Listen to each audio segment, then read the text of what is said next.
Income Tax 2020, Practice Problem 1, Presentation 27, Other Itemized Deductions, Gambling Losses within the tax formula, which we will work in an Excel worksheet. Come in, relax with Income Tax 2020. Here we are in the Cert Tax software. You don't need the Cert Tax software to follow along. However, I do think they have a 30-day free trial. So if you can get access to a promo or demo version of it or any other tax software, it could be a good tool to practice with. We're going to be continuing on with our comprehensive practice problem 1.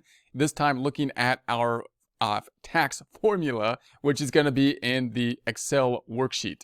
So let's just recap what we have thus far. In the 1040, we entered the information into the tax return last time. We're going to mirror the information in the tax formula so that we can double check the information taken both from the source document to give us that double check and so that the tax formula can give us a better picture within our mind of what is actually happening, the formula being as condensed as possible to think about the tax formula so that we can kind of grasp what is going on as easily as possible. In prior presentations, in prior sections, the first section, we entered the information related to income, getting down to that $81,030. Then we entered the above the line deductions. We have the $15,600, and that gives us the AGI, the $65,430. Then we're looking at the below the line deductions. That's where we're focused on now, that being at the $30,562. Last time we entered information into the Schedule A related to the gambling losses. So we had before the medical, the taxes, the interest, the gifts, and now we're down to the other itemized deductions related to the gambling losses. Now, as we enter that, we're going to enter that same information over here into the Excel worksheet. Just remember, when we have the gambling losses, when we enter it into the Excel worksheet, we want to take it as much as possible from the source document. And what we would have for the source document most likely would be the gambling winnings, which we already put in place here. So we put that in the income line item where we had the gambling winnings, which was down here in other, I would think. Yeah, there's the 600 gambling winnings. Whenever we have the winnings, then our question is whether we're doing this in the tax return or into the Excel worksheet. Our question will then be, well, do we itemize or are we taking the standard deduction? If we're itemizing, then our question is, well, did they give us any gambling losses that we can take against the winnings? If they did not, then we're going to put that in our question sheet over here, because if they didn't any gambling for any significant amount of time, we would assume there to be losses. It's just a question as to whether or not they saved the losses there. So if they gave us the losses, then they're going to say, hey, here's the losses we have. Then we can only take them if they're itemizing, because they're going to be an itemized deductions, which would have to be higher than the standard deduction in order for them to be beneficial. We would then go to the Schedule A, and I'm going to go down to the losses, for the gambling losses on the miscellaneous items.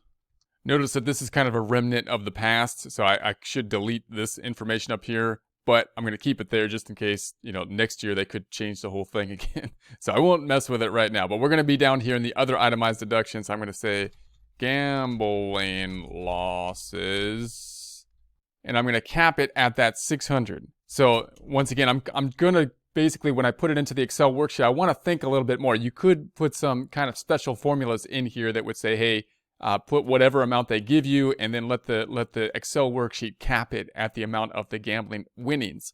But to me, that type of formula might be counterproductive because, again, I kind of want to think about it when I'm putting it into the Excel worksheet to double check some of those things. So to me, I'm going to say, okay, they have gambling losses of over the winnings. I'm just going to put it up to the winnings there.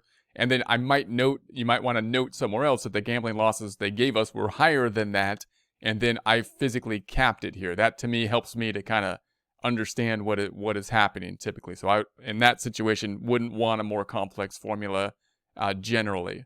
So then I'm going to say that that's going to give us but again, you can do whatever you want on the, make it more complex if you would like to or not. So this is going to be adding up now to the $30,562 for the total itemized deductions. Let's see if that ties out to what's on the tax return.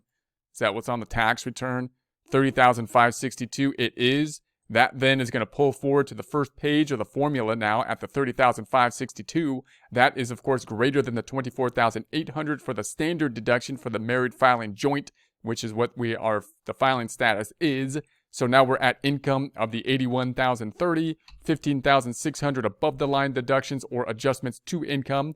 That gives us the AGI, or adjusted gross income, 65,430. Now we're picking the greater of the two, itemized or standard, that being the itemized at the 30,562, giving us the taxable income at the 34,868.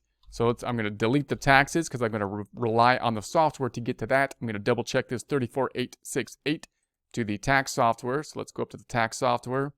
Double check, there's the 34,868, looks good. Now I'm going to rely on Cert, or the tax software, to do the calculation of the tax, that being the 3,638, 3634. So 3634. And again, this is somewhere where a complex formula would add value if you wanted to do that, because that can give you kind of a double check. Even though it would be a complex formula, someone who's doing the data input may not know exactly what is going on there.